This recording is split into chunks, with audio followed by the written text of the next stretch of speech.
Ah, não acredito! Bem-vindo ao último Rumo ao Emmy, mas não se preocupe, esse é o último vídeo da playlist, mas o Emmy Awards já é domingo agora, dia 22 de setembro, às 8 horas da noite, na TNT. Eu sou Michel Arouca e vamos agora conhecer os indicados na categoria mais importante da noite, Melhor Série Dramática.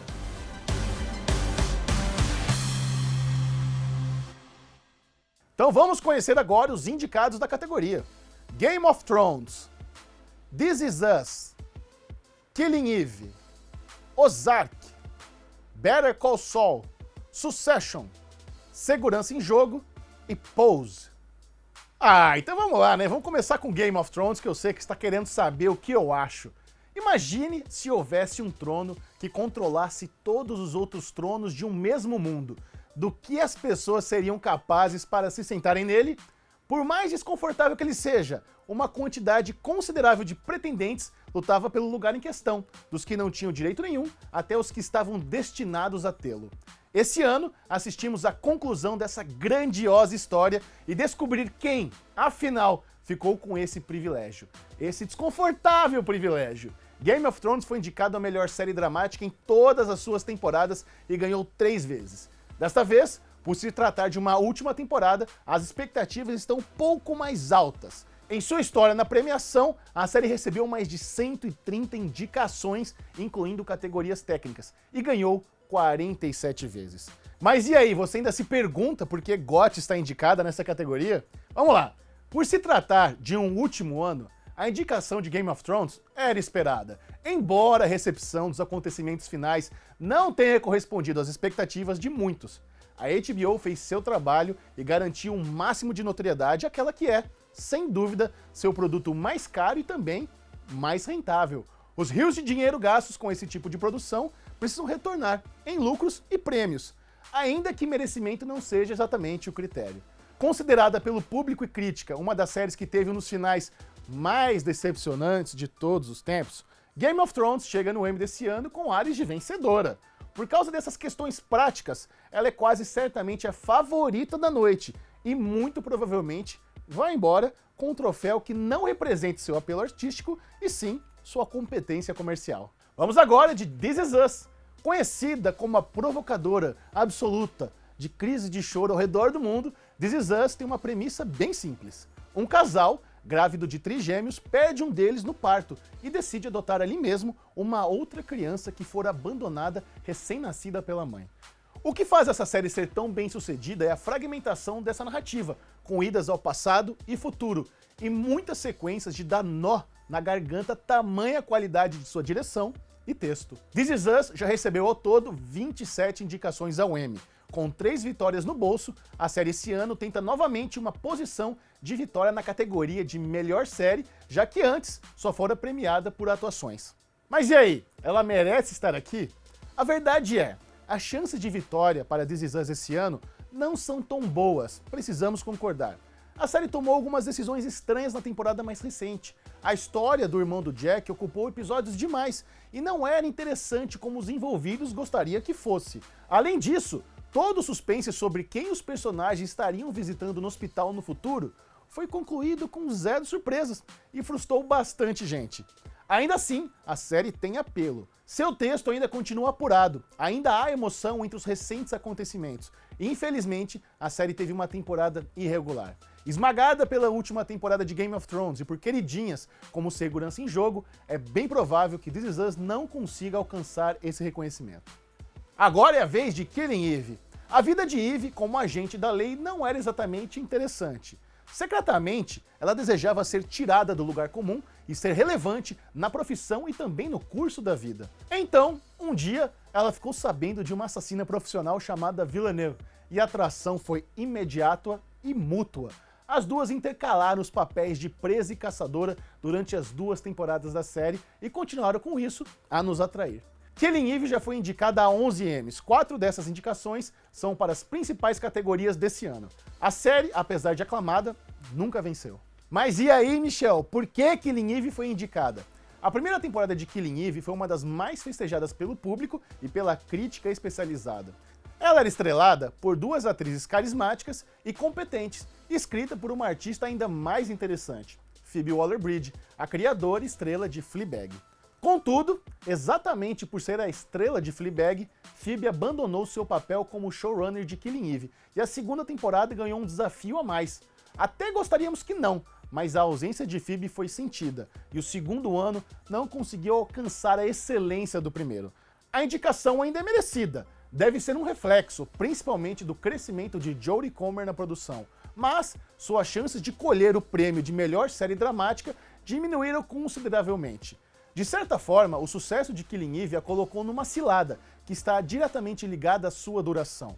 O essencial da série está na caçada e nos jogos de poder entre Eve e Villeneuve. Mas quanto mais esse sistema de gato e rato durar, menos força as temporadas terão. Ao mesmo tempo, que futuro Killing Eve terá se não for seguindo essa estrutura? Vamos agora falar de Ozark. O Lago de Ozark é um refúgio situado no acolhedor estado do Missouri, nos Estados Unidos. Para lá, vão turistas de todo o país em busca de conforto e tranquilidade, às margens do lago e nas ruas cercadas de verde da cidadezinha. As famílias que chegam até Ozark são, em sua maioria, sorridentes e simpáticas. Nunca se poderia imaginar que uma delas, a família Bird, chegou escapando da morte e agora está comprometida com o crime organizado. Seu patriarca Marty não passa os dias à beira do lago tomando coquetéis. Ele passa os dias com medo, lavando dinheiro para criminosos no limite da sobrevivência. Ozark está na sua segunda temporada e já foi indicada a 14 Emmys. Esse ano, 4 das indicações são para categorias principais. Ela nunca ganhou. Mas e aí, Michel? Como assim? Por que Ozark está indicada na categoria?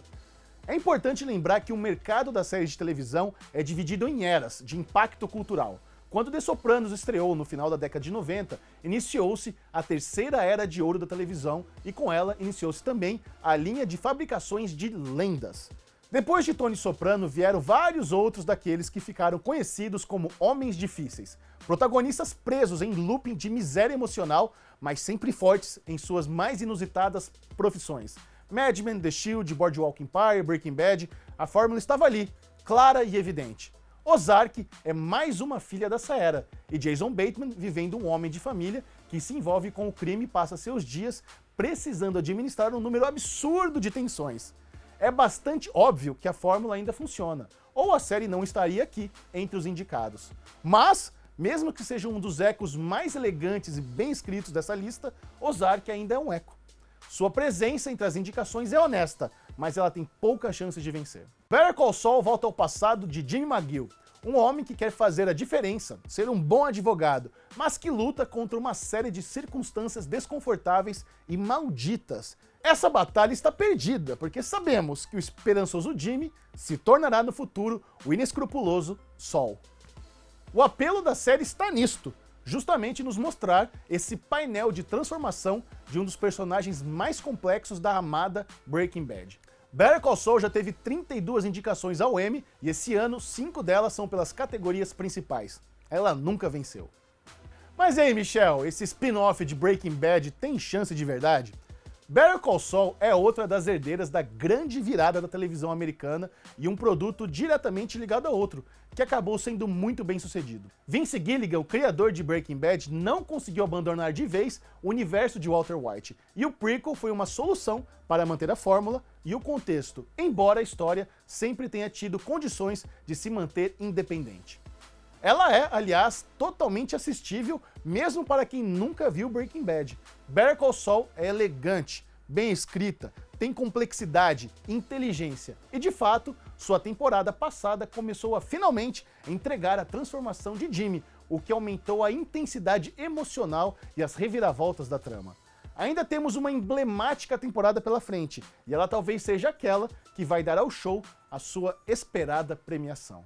Mas, se a série vencesse agora, já teria material suficiente para que fosse uma escolha justa. Succession, a surpresa aqui da categoria. Imagine um homem, um dia se tornou um bilionário, um dos maiores nomes da indústria do entretenimento. Ele criou um verdadeiro império. Os anos se passaram e sua família, é claro, foi construída em cima de valores distorcidos pela absoluta capacidade de consumir e conquistar tudo o que quiser. Esse legado e essa fortuna precisam passar adiante, e os filhos desse homem, então, começam a duelar para ocupar essa posição de poder. Entre traições, mentiras e uma visão íntima, com toques cômicos dessa poderosa família, Succession faz sua estreia nessa categoria logo com a temporada inaugural. Aí você pergunta, ela mereceu estar aqui? A lista de indicações de séries dramáticas desse Emmy tem suas presenças peculiares. Succession é uma delas. Geralmente, quando as séries são indicadas a essa posição, elas também têm seu elenco surgindo entre as categorias de atuação. Succession fugiu à regra, e não só no que diz a respeito a indicações, mas também impacto midiático. A série teve uma primeira temporada pouco aclamada, e a segunda, que estreou recentemente, chegou de forma silenciosa. Succession é bem escrita, bem dirigida, disfarçando a trama completamente novelesca, com personagens milionários agindo com aquela desumanidade que se espera deles. Existe, é claro, uma discussão de âmbito econômico que é importante e que tira a série do lugar comum. Mas, com uma base narrativa tão mais do mesmo, fica difícil para ela se destacar na multidão. É o título com menos ameaça aos concorrentes e provavelmente vai se comportar na premiação com o mesmo silêncio com a qual surgiu. Vamos agora falar de Segurança em Jogo. Uma das boas decisões dos responsáveis pela chegada de Bodyguard ao Brasil foi mudar seu título para Segurança em Jogo. Ninguém queria que os desavisados pensassem que veríamos uma estrela do pop se apaixonando pelo seu guarda-costas. De fato, a posição do protagonista David Budge, vivido pelo nosso querido Richard Madden, o Robb Stark de Game of Thrones, como guarda-costas, é parte essencial da história. Após retornar da guerra do Afeganistão, ele consegue um emprego protegendo uma ministra que sofre constantes ameaças por sua postura antiterrorismo. Segurança em Jogo foi indicado a apenas 2 Emmys, um pelo roteiro do primeiro episódio e outra como melhor série dramática. Mas e aí, você quer saber por que Segurança em Jogo entrou na lista? Assim como na indicação de Succession, a indicação de Segurança em Jogo é um pouco esquisita. Além do pequeno número de indicações, o longo tempo entre sua estreia, que foi em outubro de 2018, e a premiação deram uma sensação de que o impacto da produção esfriou. A série foi, de fato, o maior sucesso da televisão britânica desde 2008 e ela conquistou alguns troféus importantes. Aqui, contudo, ela parece totalmente tímida, espremida entre sucessos que estão na boca do povo e nos trending topics do Twitter. Segurança em Jogo também não é exatamente original. Ela não toca a We Always Love You, mas não resiste ao romance entre segurança e segurada. Ela não tem uma CTU, mas o protagonista poderia facilmente ser chamado de Jack Bauer. A questão é, a qualidade do texto e das reviravoltas da série colocam o espectador num estado de catarse, que faz com que qualquer olhar mais crítico se esvazie em meio às tensões. Porém, apesar de tudo isso, ela não tem muita chance de ganhar. Vamos agora falar de Pose! No final dos anos 80, em Nova York, escondidos nas esquinas mais interessantes e esquecidas da cidade, estão os bailes. Competições temáticas disputadas em desfiles por drags, trans, gays e mulheres que tivessem algo de fabuloso para mostrar. A comunidade se dividia em grupos chamados de casas, que eram nomeadas com os sobrenomes de grandes modelos ou divas. A história de Pose começa quando Blanca, membro da casa Abundance, decide abandoná-la e criar a sua própria, a Casa Evangelista. Pose fala de uma comunidade feita de pessoas que foram rejeitadas por suas próprias famílias e que encontraram nos bailes seus novos lares. Blanca e seus filhos movimentaram a cena das competições de maneira que ninguém poderia prever ou superar. Pose foi criada por ninguém menos que Ryan Murphy e foi indicada a 6 prêmios. Mas e aí, será que Pose tem chances de ganhar? Ryan Murphy é um dos produtores e roteiristas mais bem-sucedido da indústria do entretenimento e isso é inegável. O que ele também é, que é ainda mais relevante, é o produtor e roteirista que mais investe em diversidade em suas obras.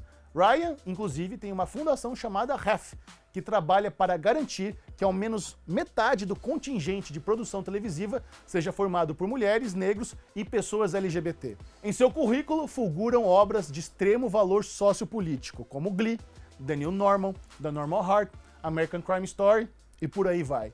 Pose é o seu título mais contundente, com o maior elenco trans da história e que mergulhou na cultura dos bailes sem medo de desafiar o mercado.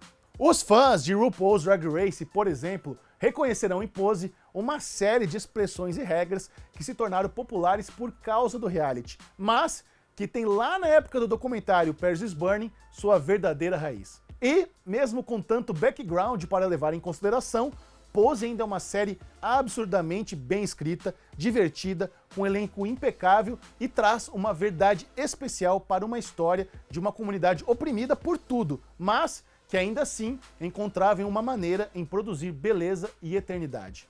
E, mesmo com tanto background para levar em consideração, Pose ainda é uma série absurdamente bem escrita, divertida, com um elenco impecável e traz uma verdade especial para a história de uma comunidade oprimida por tudo, que ainda assim encontrava uma maneira de produzir beleza e eternidade.